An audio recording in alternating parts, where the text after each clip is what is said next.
আমরা এসেছি পাটনা শাহী যে গুরুদুয়ারা রয়েছে সেইখানে। শুনেছিলাম অনেক ইউটিউব বা বিভিন্ন বন্ধুবান্ধবের মুখ থেকে, আজ নিজের চোখে দেখার একটা সৌভাগ্য হলো। এখানে আমি আর আমার বন্ধু দুজনে এসেছি।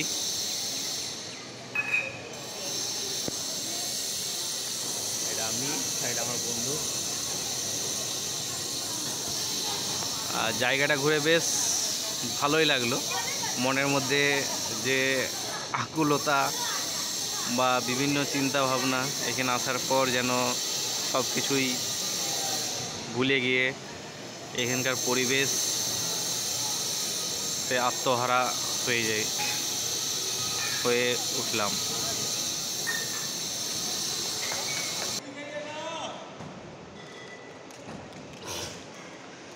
মন্দিরটা গোটাটাই মার্বেলের তৈরি, বেশ সৌন্দর্যময়, বেশ কারুকার্যে পরিপূর্ণ। এটা হচ্ছে মন্দিরের পেছনের দিকটা, ওরা সামনের দিকটাও দেখাবো।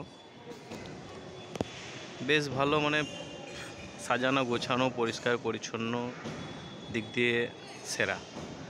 এখানে সবাই আসে নিজেদেরকে কাজে যুক্ত করার জন্য, সেবার উদ্দেশ্যে।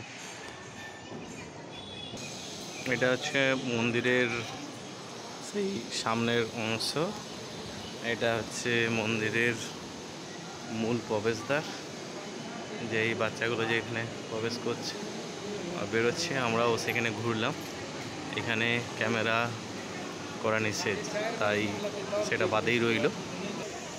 এটা হচ্ছে মন্দিরের যেটা সামনের দিক। গুরু গোবিন্দজির এইখানে জন্মভূমি, দশম শিখ গুরু।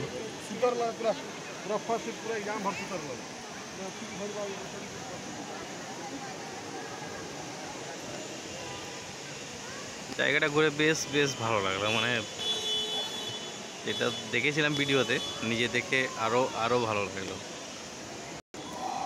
এখানের সাজগোজ পরিষ্কার পরিচ্ছন্ন, মন ছুঁয়ে যাওয়ার মতো।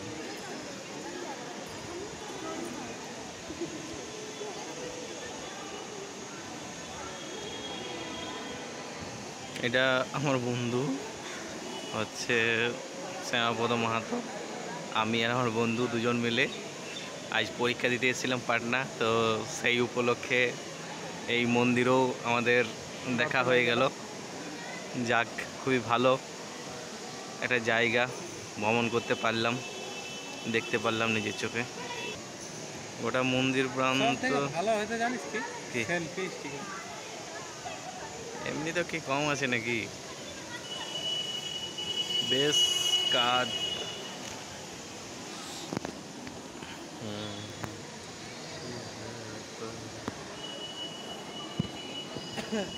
আর আমি আর আমার বন্ধু দুজন মিলেই লঙ্গরখানা যেটা বলা হয় সেখানে সেবা করলাম। এইখানে সাজসজ্জা বেশ ভালো, এই জন্য আমরা দেখতে পাচ্ছি খুব সুন্দর সাজানো গোছানো একটা পরিবেশ।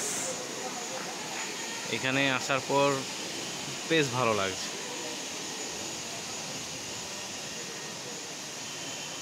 বন্ধুদেরকে অনুরোধ করব, যদি কখনো পাটনা আসো, যদি সুযোগ হয় তাহলে এই মন্দিরে ঘুরে যাবে।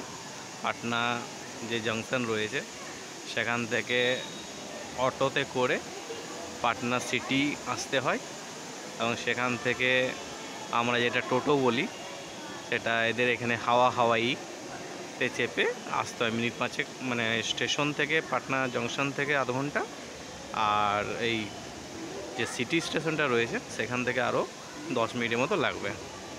যদি হাতে সময় থাকে তাহলে ঘুরে গেলে বেশ ভালোই লাগবে।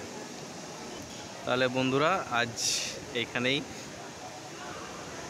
যদি কখনো সময় সুযোগ হয়ে থাকে পারলে নিজের চোখে দেখে যাও, এটাই অনুরোধ থাকবে। আর আমি আর আমার বন্ধু, তাহলে আজ এই পর্যন্তই। রাখলাম।